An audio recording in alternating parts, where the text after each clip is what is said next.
ஞான முகாம் நீட்டு சொல்லி 3 நாள் நடத்துகிறோம். உங்கள் ஆயுளுக்கே ஒரே ஒரு தடவை நீங்கள் கலந்துக்கிட்டால் போதும். திருப்பி கலந்துக்கிட வேண்டிய அவசியமே கிடையாது. லைஃப் லாங்காக அது உங்களுக்கு பயனுடையதாக இருக்கும். எந்த பிரச்சனையுமே நீங்கள் எளிதாக எதிர்கொள்ளக்கூடிய ஒரு ஆற்றல் உங்களுக்கு கிடச்சிரும். ஒரு அரிய வாய்ப்பு. நாங்கள் கற்றுக் கொடுக்குற அமைப்புக்கு நீங்கள் வாங்க. ஒரு சராசரி மனிதனுக்கு ஞானம் அடைகிறதுக்கு வாய்ப்பு இருக்காங்கிறது நீங்களே கொஞ்சம் நேரில் வந்து பரிசீலனை பண்ணுறதுக்கு வாய்ப்பு இருக்குது. அதனால் நீங்கள் அதை பயன்படுத்திக்கிடுமாறு அன்புடன் வேண்டுகிறேன். வேதங்களில் இந்த மனது எப்படி செயல்படுதுங்கிறத 4 வகையாக பிரித்து சொல்கிறாங்க. வேதங்களில் என்ன சொல்கிறாங்கன்னா, இந்த மனம் 4 வகையில் செயல்படுதான். அது செயல்படுவதற்கு தகுந்தாற்போல் அதுக்கு பேர் கொடுத்துருக்காங்க. மனம், புத்தி, சித்தம், அகங்காரம், 4 வகையாக. எங்கள் மனம்னு சொன்னவங்க இதுக்குள்ளேயே ஒரு மனம்னு வருதே அப்படிங்கிற கேள்வி வருது. மனசு 4 வகையாக செயல்படுது. மனம், புத்தி, சித்தம், அகங்காரம். அப்போ இந்த மனம் என்ன? முதல் சொன்ன மனம் என்ன அப்படின்னா, ஃபஸ்ட்டு சொன்ன மைண்டு டோட்டல் மைண்டு, ஒட்டுமொத்த மைண்டு. அது வேதங்கள் அந்த கரணம் அப்படின்னு ஒரு பேரை கொடுக்குது. அந்த கரணம்னா இந்த கை கால்கள்லாம் புறக்காரணிகள், புறக்கரணங்கள், புறக்கருவிகள். அகக்கருவியாக இருக்கிறத அந்த கரணம்னு சொல்கிறோம். இந்த அந்த கரணம் என்பது என்னென்னா, அதுதான் டோட்டல் மைண்டு. அதனுடைய செயல்பாடை வச்சு மனம், புத்தி, சித்தம், அகங்காரம் அப்படின்னு 4ஆக பிரிக்கிறாங்க. இதில் மனம் என்பது அலைபாயக்கூடியது, புத்தி என்பது அலைபாயக்கூடியதில் ஏதாவது ஒன்றை தேர்ந்தெடுப்பது புத்தி. எதை தேர்ந்தெடுக்கிறோமோ அதற்கான எனர்ஜியை கொடுக்கக்கூடியது சித்தம். அந்த சித்தத்தை பயன்படுத்தி செயல்படக்கூடியது அகங்காரம். 4 அகங்காரம் தான் செயல்படுத்துது. இது 4ஆக பிரிக்கிறாங்க. சார் கொஞ்சம் புரிகிற மாதிரி சொல்லுங்கள், வேதங்கள் கற்றுக்க நான் வரல, மைண்டு எப்படி இருக்குது, நாம் எப்படி ஃப்ரீயாக இருக்கிறது அப்படின்னு தான் வந்திருக்கேன், நீங்கள் மறுபடியும் 4 கொண்டு போய் வேதங்கள் சொல்லுதுன்னு பயமுறுத்தாதீங்க அப்படின்னு நீங்கள் ஒரு சிலர் நினைக்கிறது என்னுடைய மைண்டுக்கு தோணுது. அப்போ நம்ம என்ன பண்ணுறோம், இந்த 4 விட்டுறலாம். பிரிக்கிறதுனாவே ரொம்ப சிம்பிளாக பிரிக்கணும்னா எத்தனையாக பிரிக்கலாம்? 2. 1னா பிரிக்கவே முடியாதே. பிரிவுனாவே 2 தானே. 2, 3, 4 எத்தனை வேணாலும் போகலாம். அதில் மிக குறைந்ததுன்னா 2 தான். இந்த 2ஆக மட்டும் மனசை பிரித்து புரிஞ்சுக்கிட்டிங்கன்னா உங்களுடைய ஒட்டுமொத்த வாழ்க்கையுமே வேறு கோணத்தில் மாறிடும். இந்த 2க்குமான வித்தியாசம் தெரிஞ்சுக்கிட்டால் நீங்கள் அனைவரும் ஞானி. உங்களுடைய பிரச்சனையை ஈஸியாக ஹேண்டில் பண்ணுவீங்க. ஓகேம்மா, போய்ட்டு வாங்க. இது இவ்வளோ சிம்பிளாவா? இவ்வளோ தான் விஷயமேவா? உண்மையில் அவ்வளோதான் விஷயமே. இது ஐயா சொல்லி கொடுத்த இந்த 2ஆக பிரித்து புரிஞ்சுட்டு அந்த முகாமுக்கான வேலையை முடிஞ்சு போயிடுது. நமக்கு எல்லாத்துக்கும் மனசு இருக்கிறது தெரியுதில்ல. மனசில் காலையில் தூங்கி எந்திரிச்சாப்பிலிருந்து இரவு ஆழ்ந்த உறக்கத்துக்கு போகிறவர்களும் மனசு இந்த 2 வகையாக மட்டும்தான் செயல்படுது. 2ஐ தாண்டி வேறு கிடையவே கிடையாது. ஒன்று மொதல் வகையில் செயல்படுது, இல்லை 2ஆவது வகையில் செயல்படுது. இந்த 2ஐ தாண்டி 2ஆக ஈஸியாக நீங்கள் பிரிச்சிடலாம்.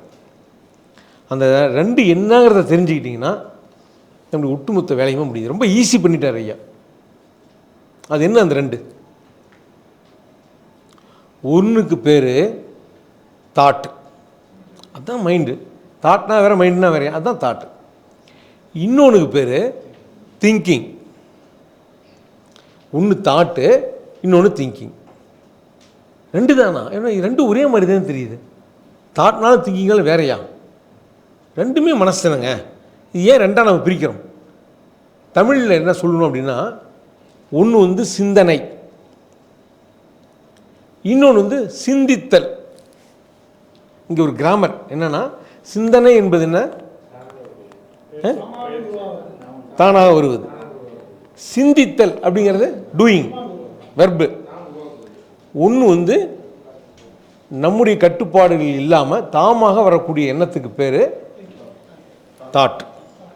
வந்த எண்ணத்துக்கு மேலே நம்ம சவாரி பண்ணால் அதுக்கு பேர் திங்கிங். இப்போ தாட்னா என்ன, திங்கிங்னா என்ன? ரொம்ப ஈஸி. தாட் என்பது நம்முடைய கான்ட்ரிபியூஷன் இல்லாமல் இயற்கையாக நமக்கு ஒரு எண்ணம் வருது அப்படின்னா அதுக்கு பேர் தாட்.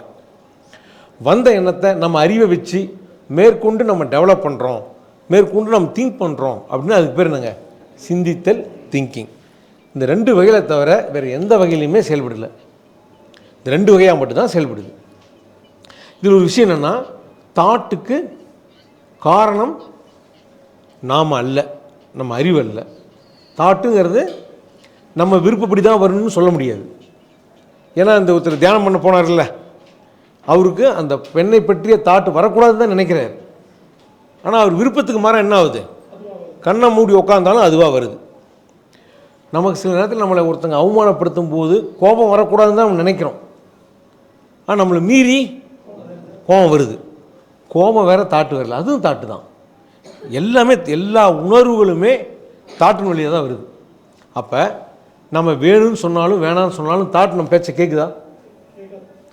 நம்ம பேச்சை கேட்குறதே இல்லை. நெகட்டிவ் தாட் யாராவது விரும்புவாங்களா? ஆனால் நெகட்டிவ் தாட் வந்துட்டு இருக்குது. அப்போ தாட் என்பது நம்ம விருப்பத்திற்கு அப்பாற்பட்டது, அது இயற்கையாக வெளிப்படுது. இன்னொரு விஷயம், அது எப்படி இயற்கையாக வெளிப்பட்டுச்சோ அப்படி தாமாகவே அது மறைஞ்சும் போயிடுது. அது தோன்றுவதற்கும் நம்ம காரணம் இல்லை, அது மறையிறதுக்கும் நம்ம காரணம் கிடையாது. வந்த தாட்டை நம்ம டெவலப் பண்ண முடியும். நம்ம அறிவை வச்சு டெவலப் பண்ணுறோன்னா அதுக்கு பேர் திங்கிங், சிந்தித்தல் அர்த்தம். ஒரு உதாரணம் சொல்லுங்களேன். அப்படின்னா இப்போ நீங்கள் உங்களை ஒரு நண்பரை பார்த்தோன்னே அவரை பற்றிய தாட் வருது, அவருக்கு நீங்கள் கொடுத்த கமிட்மெண்ட்டும் ஞாபகம் வருதுன்னு வச்சுக்கோங்க. நீங்கள் என்ன பண்ணலாம், அட ஆமாம் இல்லை, வந்தது தாட்டு தான். நீங்களாக திங்க் பண்ணுறீங்க, அந்த கமிட்மெண்ட் எப்படி நம்ம அவருக்கு கொடுக்கறது, என்ன மாதிரி பண்ணலாம், என்றைக்கு சந்தித்து அந்த வேலையை முடிக்கலாம் அப்படி நீங்களாக வில்ஃபுல்லாக திங்க் பண்ணலாம். திங்க் பண்ணி நீங்கள் செயல்படுத்தலாம். நீங்களாக திங்க் பண்ணுறதுக்கு பேர் திங்கிங். இப்போ தாட்டுங்கிறது தானாக வந்ததுனால நீங்கள் வேணும்னா திங்கிங்காக மாற்றலாம், வேணாம்னா திங்கிங்காக மாற்றாம விட்டால் மட்டுமே போதும்.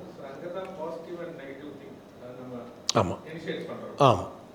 இப்போ நெகட்டிவ் தாட் வருதுன்னு வச்சிங்களேன், நம்ம என்ன பண்ணுறோம், ஐயோ இது ரொம்ப அசிங்கமாக இருக்கே, இந்த தாட்டு எனக்கு வரக்கூடாது அப்படிங்கும்போது தான் அதை தான் திங்கிங்னு அர்த்தம். நம்ம திங்கிங்காக பண்ணதுனால தான் அப்படி யோசிக்கிறோம்.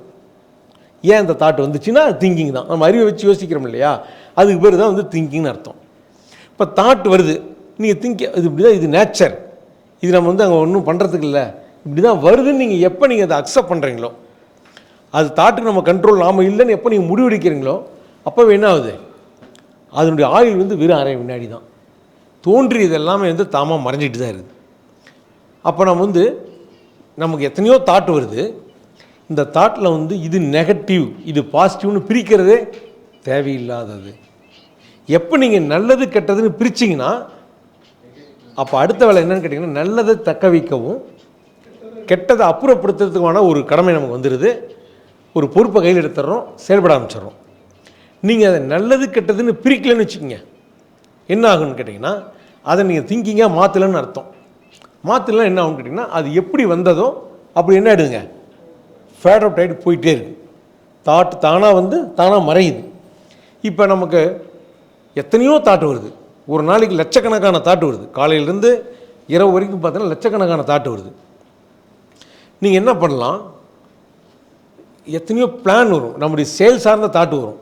அதை நீங்கள் செயல் சார்ந்த புறம் சார்ந்த தாட்டு வரும்போது நீங்கள் திங்கிங்காக மாற்றி திட்டமிட்டு செயல்படலாம். செயல் சார்ந்து வராமல் அன்வான்டாக வரக்கூடிய தாட், இதுக்கு நமக்கு வேலையே இல்லை. ஆனால் ஒரு மோசமான தாட்டாக இருக்கலாம், இல்லை தேவையில்லாத தாட்டாக இருக்கலாம். வந்துச்சு என்ன பண்ணலாம், நீங்கள் திங்கிங்காக மாற்றாம மட்டும் விட்டுட்டா போதும். மன தூய்மைன்னு சொல்கிறாங்க இல்லைங்களா, ஆன்மீகத்தில் மன தூய்மைன்னு சொல்கிறாங்க இல்லைங்களா. மன தூய்மைனா என்னென்னு அர்த்தம்னா, நீங்கள் தாட் எப்படி வேணாலும் இருக்கலாம், அதனால் அதனுடைய தூய்மையில் எந்த பாதிப்பும் கிடையாது. நீங்கள் திங்கிங்காக இறங்கி அதை நல்லதை தக்க வச்சுக்கவும் மோசமானதை அப்புறப்படுத்தவும் முயற்சி பண்ணிங்கன்னா அப்போ தான் மனக்கலங்கம்ங்கிறது அங்கே ஏற்படுது. அங்கே தான் பிரச்சனைக்குரியதாக மாறுது. வெறும் தாட்டில் நல்லது கெட்டதே கிடையாது, அது இயற்கையானது.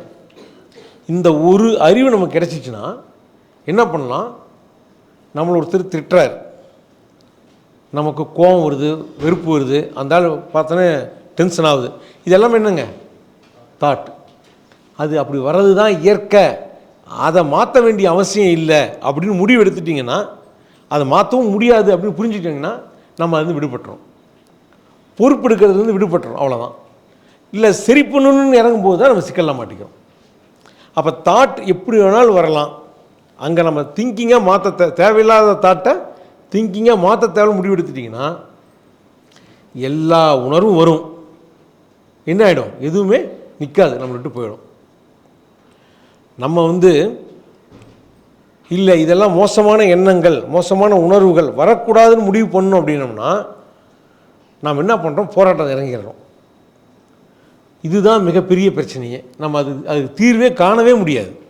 ஞான முகாம் நீட்டு சொல்லி 3 நாள் நடத்துகிறோம். உங்கள் ஆயுளுக்கே ஒரே ஒரு தடவை நீங்கள் கலந்துக்கிட்டால் போதும். திருப்பி திருப்பி கலந்துக்கிட வேண்டிய அவசியமே கிடையாது.